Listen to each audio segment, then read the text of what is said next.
అసలు వారు వైఎస్ కుటుంబ వారసులే కాదంటూ సంచలనమైనటువంటి వ్యాఖ్యలు చేశాడు. చీరల గురించి సైతం కూడా మాట్లాడారు. పసుపు చీర కట్టుకొని మరి వారు ప్రసంగాలు చేస్తా ఉన్నారు. మరి వారు ఎవరికి వారసులో తెలుసుకోవాలన్నారు. చంద్రబాబు నాయుడు గారికి వారసులు కానీ రాజశేఖర రెడ్డి గారికి వారసులు కాదన్నారు. అయితే షర్మిల గారు కూడా అదే స్థాయిలో కౌంటర్ ఇచ్చారు. సొంత చెల్లెలని లేకుండా చెల్లెల మీద బహిరంగ సభలో ఒక ఆడపిల్ల మీద ఈ విధంగా మాట్లాడటం ఎంతవరకు కరెక్ట్ అంటూ జగన్మోహన్ రెడ్డి గారికి కౌంటర్ వేసినటువంటి పరిస్థితి. మొత్తానికి కనుక చూస్తే ఈ అన్నా చెల్లెల మధ్య ఉన్నటువంటి వారు ఏదైతే ఉందో ఇది పెద్ద ఎత్తున రాష్ట్ర రాజకీయాల్లో ప్రకంపనలు సృష్టిస్తూ ఉన్నాయి. మొత్తానికి ఈ అన్నా చెల్లెల మధ్య వారు ఎవరికి లాభం ఎవరికి నష్టం, సొంత చెల్లెళ్ళనే ఉద్ధరించలేనోడు ఈ రాష్ట్రంలో ఉన్నటువంటి ఆడబిడ్డలను ఏ విధంగా ఉద్ధరిస్తాడంటూ ప్రతిపక్షాలు పెద్ద ఎత్తున ఆంధ్రప్రదేశ్ ముఖ్యమంత్రి మీద ఫైర్ అవుతూ ఉన్నాయి. మొత్తాన్ని కనుక చూస్తే అన్నా చెల్లెల మధ్య వారు ఎవరికి లాభం ఎవరికి నష్టం అనే అంశాలు చర్చిద్దాం. ఇదే వాళ్ళ హాట్ టాపిక్. ఈ హాట్ టాపిక్లో మనతో పాల్గొనడం కోసం శ్రీనివాస్ చౌదరి గారు తెలుగుదేశం పార్టీ సీనియర్ నాయకులు మనతోటి జూమ్ కాల్ అందుబాటులో ఉన్నారు. అదేవిధంగా కొండా రాజీవ్ గాంధీ గారు వైఎస్ఆర్ కాంగ్రెస్ పార్టీ సీనియర్ నాయకులు అధికార ప్రతినిధి మరికొద్దిసేపట్లో మనతోటి జూమ్ కాల్లో జాయిన్ అవుతారు. అదేవిధంగా చీకటి వంశీదీప్ గారు జనసేన పార్టీ నాయకులు మరికొద్దిసేపట్లో మనతోటి స్టూడియోలో జాయిన్ అవుతారు. రైట్, ముందుగా శ్రీనివాస్ చౌదరి గారితో మాట్లాడదాం. తెలుగుదేశం పార్టీ నాయకులు శ్రీనివాస్ చౌదరి గారు, గుడ్ మార్నింగ్ అండి. వెరీ గుడ్ మార్నింగ్ నాయుడు గారు.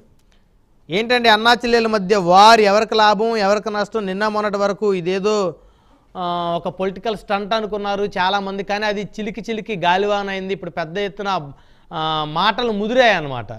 మాట్లాడుకోలేని మాటలు మాట్లాడకూడని మాటలు మాట్లాడుకుంటా ఉన్నారు. వైఎస్ రాజశేఖర రెడ్డి గారి కుమార్తె కుమారుడు ఇద్దరు. ఎస్ఎస్ బ్రహ్మనాయుడు గారు మొదట ప్రైమ్ లైన్ టీవీ ప్రేక్షకులకి, మీకు అలాగే ప్యానెల్లో పాల్గొంటున్న రాజీవ్ గారికి, వైసీపీ నేత ఇతర మిత్రులు ఎవరు ఉన్నారో ఐడియా లేదు, వాళ్ళందరికీ కూడా నమస్కారాలు. ఈరోజు రాష్ట్రంలో 45 డిగ్రీలు 46 డిగ్రీలు హీట్ ఎలా పెరిగిపోయిందో అధికార ప్రతిపక్షాల మధ్య అంతే హీట్ పెరిగిపోయింది. అయితే మెయిన్ డైవర్టింగ్ పాలిటిక్స్ కొంత బీజం వేసినటువంటి వైఎస్ఆర్సీపీ వాళ్ళు అన్నా చెల్లెళ్ళ గొడవలుగా మార్చేసి ఓటు బ్యాంక్ ని కన్వర్ట్ చేయాలనే కుట్ర జరుగుతారు. ఇక్కడ మీరు గమనించారో లేదో, రాయలసీమ ప్రాంతంలో ఏ మహిళల్ని ఎవరు కూడా ఏమన్నారు. మహిళల్ని చిన్న పిల్లల్ని తిట్టకూడదు కొట్టకూడదు అనేటువంటి ఒక సిద్ధాంతం రాయలసీమలో ఉంది. సిద్ధాంతం నిబంధనలు పెట్టుకుంటారు. ఒకవేళ మహిళల జోలికి వెళ్ళి వాళ్ళు ఏదైనా మాట్లాడితే వాళ్ళని లంగాగాళ్ళు అంటారు, లేదంటే ఇంకా వేరే భాషలు పడతారు. ఇలాంటి సందర్భాల్లో రాజకీయాల్లో మీరు గమనించారో లేదో, రాజకీయాలు వేరు, కుటుంబ వ్యవస్థ వేరు. ఇప్పుడు ఎప్పుడు చెల్లెలు అన్న బాగుండాలని రక్షాబంధం కడుతుంది, చెల్లెలు బాగుండాలని అన్న కోరుకుంటాడు. పసుపు చీర, పసుపు అనేది విజయానికి అలాగే మంచికి శుభ సూచికం. ఎవరైనా సరే శుభకార్యానికి వెళ్ళేటప్పుడు పసుపును వాడతారు, పండగల్లో వాడతారు, అదే పూజల్లో వాడతారు. పసుపు అనేది యాంటీబయాటిక్ కాకుండా హిందూ ధర్మం ప్రకారం శుభకార్యానికి శుభ సూచకంగా చెప్తారు. అటువంటి శారీలు కట్టుకున్న చెల్లెల పైన నాకు తెలిసి ఇంతవరకు ఎవరు చెల్లెల్ని ఆ విధంగా మాట్లాడింది లేదు, మాట్లాడరు కూడా. ఎందుకంటే రాయలసీమలో అదొక పద్ధతి, చెల్లెల్ని అంత ఆప్యాయంగా చూసుకుంటారు. అలా ఎవరన్నా మాట్లాడితే రాయలసీమ ప్రాక్షికంలో అయితే తాళ్ళు తీసుకొని చేతులు పెడతారు. ఏదో చాలా సీరియస్ గా ఉంటారు మహిళల పట్ల ఎవరైనా బిహేవ్ చేస్తే. కానీ ఇక్కడ వ్యక్తిగత దాడికి వెళ్ళిపోవడం అనేది కొంచెం బాధ కలిగింది. మీకు కూడా మీ దృష్టి తీసుకొచ్చాను. కొన్ని ఫోటోలు కొన్ని మీడియాలో వచ్చిన నేను మీకు చెప్పలేకపోతున్నాను, ఎందుకంటే పంపించడం కూడా నాకు కూడా బాధ కలిగిస్తా ఉంది. చాలా ఘోరంగా అవమానించారు. ట్రోల్ చేయటం అనేది, వ్యక్తిగత హననం చేయటం అనేది. మీరు అడిగారు ఏదైనా సమస్య ఉంటే చెప్పండి అని. ఆవిడ అడుగుతున్నారు. ఆవిడ కూడా ఒక పార్టీకి రాష్ట్ర అధ్యక్షురాలు, మీరు పార్టీ నాయకులు. ఆవిడ అడుగుతూ 5-6 ఏళ్లుగా మీరు నిద్రపోతున్నారు, జాబ్ కార్డ్ ఏమైంది, అలాగే మాకు ఇస్తానంటే చంద్రపూడి ప్రాజెక్ట్ ఏం చేస్తున్నారు, పోలవరం ఏం చేస్తున్నారు, 3 రాజధానులు ఏమయ్యాయి, అదే విధంగా అవుట్ సోర్సింగ్ కాంట్రాక్ట్ వర్క్స్ ఎప్పుడు పర్మనెంట్ చేస్తారు, ప్రతి 5 సంక్రాంతులు అయినా ఇంతవరకు మాకు జాబ్ కార్డ్ రాలేదు, రాష్ట్రంలో మెగా డిఎస్ అన్నారు, దగా డిఎస్ అంటే ఇవన్నీ అడుగుతున్న ప్రశ్నలు. రాజకీయంగా ఎదుర్కోండి, తప్పలేదు. ఎందుకంటే కాంగ్రెస్ పార్టీ చీఫ్ ఆవిడ, మీరు వైఎస్ఆర్సీపీ చీఫ్. 2 పార్టీలు కూడా కాంగ్రెస్ పార్టీ నుంచి వచ్చి బయటకు వచ్చిన మీ నుంచి వచ్చిన ప్రతిఫలమే కదా ఇవన్నీ కూడా. ఇవన్నీ దృష్టిలో పెట్టుకొని మాట్లాడితే సునీతమ్మ గారు అలాగే షర్మిల గారు వాళ్ళు అడిగే క్వశ్చన్ ఏంటంటే, మా చిన్నాన్ని చంపింది ఎవరు, వాళ్ళు ఎందుకు పట్టుకోలేకపోతున్నారు? ఇప్పుడు కోడికత్తి కేసులోనూ నాన్ చేశారు, అదే గులకరాయి చేసిన 3 రోజులకి మనిషిని పట్టుకున్నారు, లక్షితాన్ని చంపిన పులిని పట్టుకున్నారు, దొంగను పట్టుకుంటే తప్పు చేస్తే 1 రోజులు పట్టేసుకుంటున్నారు. 5 ఏళ్ల పైచులకు అవసరంటే కూడా మా చిన్నాన్ని చంపిన దోషులు పట్టుకోలేకపోతున్నారు. అటువంటి వ్యక్తులకు మళ్ళీ మీరు 3వ ఎంపీ సీట్ ఇచ్చారు, ఓడించండి అనే రకాలుగా మాట్లాడడం వల్ల సమస్య ఎక్కడికి వెళ్ళిపోయిందంటే, అన్నా చెల్లెలు వారే కాకుండా రాష్ట్రంలో మహిళల వర్సెస్ వైఎస్ఆర్సీపీగా కూడా గొడవ అయిపోతాం. ఎందుకంటే మహిళలు అవమానించడం చాలా సీరియస్ తీసుకుంటారు సార్. ఎందుకంటే వాళ్ళు కొంగిలా చాచి నాకు న్యాయం చేయండి అన్నానని చెప్పి ఢిల్లీ నుంచి గల్లీ వరకు అడుక్కుంటున్నారు. ఇన్నేళ్లు తిరుగుతున్నప్పుడు పట్టించుకోవాలి వాళ్ళు. ఇంత దారుణంగా ఈరోజు రాష్ట్రంలో ఉంటే నిజంగా తప్పే కాబట్టి దీన్ని ఖండించాలి. వాస్తవంగా కూడా చెప్పాలంటే 100కి 100 ఏ చెల్లిని ఏ అన్న ఇలాంటి మాట్లాడకూడదు. పొరపాటున చేస్తే కూడా తప్పు అవుతుంది. ఎందుకంటే కుటుంబ వ్యవస్థ చాలా ముఖ్యమైంది. ఈరోజు జగన్మోహన్ రెడ్డి గారి కుటుంబ సభ్యులు ఎవరు లేరు కదా. మీరు గమనించట్లేదు, అమ్మ అమెరికా పోయింది, చెల్లెలు బయట వెళ్ళిపోయింది, చిన్నాన్న పైకి పోయినాడు, మనోడు అబ్బాయి జైలుకు పోయాడు. ఇటువంటి సిచ్యువేషన్ లో మీరు మీ కుటుంబ సభ్యులు దూరం చేసుకొని వాళ్ళకి ఆస్తి పంపకాలు చేయకుండా వాళ్ళ కుటుంబ సమస్యలు పరిష్కరించకుండా బంధువులు వచ్చి కూర్చొని మీతో మాట్లాడి మధ్యస్థం చేసి ఆవిడకి ఇవ్వాల్సింది ఇయ్యండి అని చెప్తే కూడా మన అభివేట్లు కూడా ఎవరన్నా అన్నగారికి నేను 95 కోట్లు ఏదో అప్పున్నాను, మా వర్ధనికి నేను 46 లక్షలు ఏదో అప్పున్నాను అని చెప్పి ఆవిడ రాసి చెల్లెలికి అన్న అప్పు కూడా పోయింది సార్. నాకు అర్థం కాలేదు. కొత్తగా కూడా చూస్తున్నా ఈ అప్పులు కూడా పోయిందో నాకు అర్థం కావట్లా. ఎవరైనా గిఫ్ట్ ఇస్తారు చెల్లికి, లేదా పసుపు కుంకుమ కింద ఇస్తారు, లేదా తన తండ్రి గారు ఆస్తిని రామారావు గారు ఆ రోజు మహిళలకి వాస్తు ఇచ్చాడు. ఆ రోజు మీ తండ్రి గారు తర్వాత మీకు వచ్చిన ఆస్తిని పంచుకోమంటారు.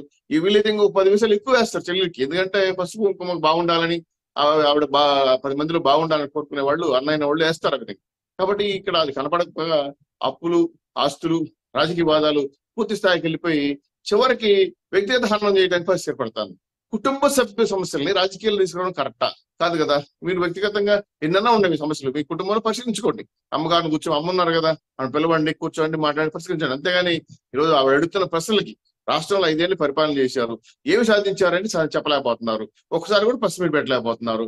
రాష్ట్రం అంతా కూడా ప్రజలు చూస్తున్నారు. 5 ఏళ్ళు మీరు పరిపాలించిన తర్వాత ఈ రాష్ట్రంలో కరెంట్ ఛార్జీలు పెరిగిపోయినాయి, పోలవరం లేకుండా పోయింది, అమరావతి లేకుండా పోయింది, జోన్ లేకుండా పోయింది, ప్రత్యేక హోదా లేకుండా పోయింది, జాబ్ కార్డు లేకుండా పోయింది, సన్నబియ్యం ఏమైంది తెలియదు, ఎస్సీ బీసీలకి పెన్షన్లు పోయినాయి, దొరహన పథకం పోయినాయి, అదేవిధంగా సంజాన పథకం పోయింది, ఎవరన్నా తోప అంటే మేము క్రిస్టియన్ తోప పోయింది. ఇవన్నీ ఎలా ప్రశ్నిస్తున్నారు వాళ్ళు? మీరు అన్నారు కదా మీ బైబుల్ మాది, ఖురాను మా మేనిఫెస్టో అని చెప్పి.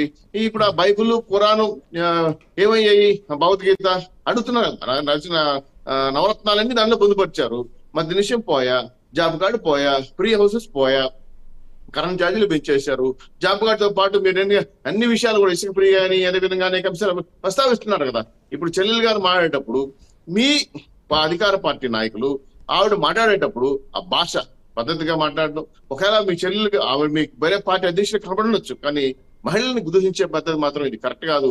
దీన్ని మేము తెలుగుదేశం పార్టీ ఖండిస్తాము. తెలుగుదేశం పార్టీకి మహిళలు ప్రాధాన్యత ఇస్తాము. అదేవిధంగా సొంత చెల్లెలైనా వేరే రాజకీయ పార్టీలు ఉన్నా, మీరు గతంలో కూడా రాజశేఖర రెడ్డి గారు, బాబు గారు చాలా ఫ్రెండ్స్ మీకు ఆప్తింగ్ శ్రేణిలో తెలుస్తుంది. ఆ విధంగా చాలా విధాలపైన గట్టిగా మాట్లాడుకుంటారు. కానీ మా అసలు విషయానికి వచ్చే కొద్దికి రాజశేఖర రెడ్డి గారు కానీ చంద్రబాబు నాయుడు గారిని చాలా క్లోజ్ గా మాట్లాడుకుంటారు. అట్లాంటి రాజకీయాలు మీరు చూడాలి కదా. ఇది సొంత అన్నా చెల్లెలు వారుగా మార్చేసి చూడడానికి మాట్లాడుకోవడానికి ఇబ్బందికరంగా ఉంది. ఈ రోజు చెల్లెలకు అవమానం చేసాడు, అన్యాయం చేసాడు, రాష్ట్రం అంతా తిరిగి చెప్తుంటే దాన్ని మీరు అడగలేక చెప్పలేక ఏం తప్పే ఉంది సార్. జగన్మోహన్ రెడ్డి గారు మీ చెల్లెలు పిలవండి, మాట్లాడండి, ఆవిడకి ఏమేమి వాళ్ళు ఇచ్చేసేయండి, మంచిగా ఉండమని చెప్పండి. మీ చెల్లెలే కదా, మీ అమ్మగారి 2వ గర్భము అంటే సెకండ్ టైం అంటే మీ చెల్లెలు పుట్టింది కదా, ఆవిడ మీ ఎంగిలి పాలు తాగి బతికింది కదా, మీ పసుపు కుంకాలు ఇవాళ కోరుకుంటుంది కదా. ఇంత గొప్ప సాంప్రదాయం, మన హిందూ సాంప్రదాయాన్ని మీరెందుకు రాజకీయంగా మార్చేశారు? పిలవడానికి ఏమి బంధువులు పిలిచారు కదా, మాట్లాడారు కదా, ఆశీర్వాదం పరిష్కరించండి, అదేవిధంగా రాజకీయంగా కేవలం ఇవ్వండి. అనేక అంశాలపైన అడిగి విసిగిపోతే నన్ను గొంతు పట్టి తోసి గోడకేసి అధికారాన్ని అడిగితే అని చెప్పి ఆవిడ చెప్పిన మాటలు ఇవన్నీ. కాబట్టి ఇంత ఘోరంగా చెల్లెల్ని అవమానించడం కరెక్ట్ కాదు. రాష్ట్ర వ్యాప్తంగా రాజకీయ వేదిక ఇటీవల కాలంలో స్పీచ్ లో మేము క్రిస్టియన్లం అని చెప్పారు శ్రీనివాస్ చౌదరి గారు. సార్ మేము క్రిస్టియన్లం అని చెప్పారు షర్మిల గారు ఇటీవల కాలంలో. సార్ క్రిస్టియన్స్ అయినా కూడా ఇంకో మాట ఉంటుంది సార్. ఆవిడ శాస్త్రి గారని, షర్మిలా శాస్త్రి గారు అన్నారు, నరెడ్డి సునీతారెడ్డి గారు నేను అంటున్నారు. ఇవన్నీ నేను ఇంట్లో చెప్పడం నాకు బాగా, ఎందుకంటే మహిళలు అవమానించడం నాకు కూడా ఇష్టం లేదు. కాబట్టి అనేక అంశాల పైన చాలా బాధ కలిగించే అంశాలు ఉన్నాయి. ఇప్పుడు చాలా మంది అనుభవం ఉన్న నాయకులు మీ పార్టీలో ఉన్నారు కదా. రాజశేఖర రెడ్డి గారితో కూడా లైజాన్ అయ్యి వాళ్ళతో నుంచి వచ్చి మీ వైఎస్ఆర్సీపీలో ఉన్నారు కదా, బంధువులు ఉన్నారు కదా, వైవి సుబ్బారెడ్డి గారు కానీ, బాలినేని శ్రీనివాసులు గారు కానీ, విజయమ్మ గారు కానీ ఉన్నారు కదా. వాళ్ళతో కూర్చొని ఈ సమస్యకి ఎండ్ చేస్తే బాగుంటది. కానీ ఇది పూర్తిగా రాష్ట్రం రాజకీయ సమస్యగా మారైపోయింది. దీన్ని మెయిన్ గేమ్ గా మార్చేస్తారు.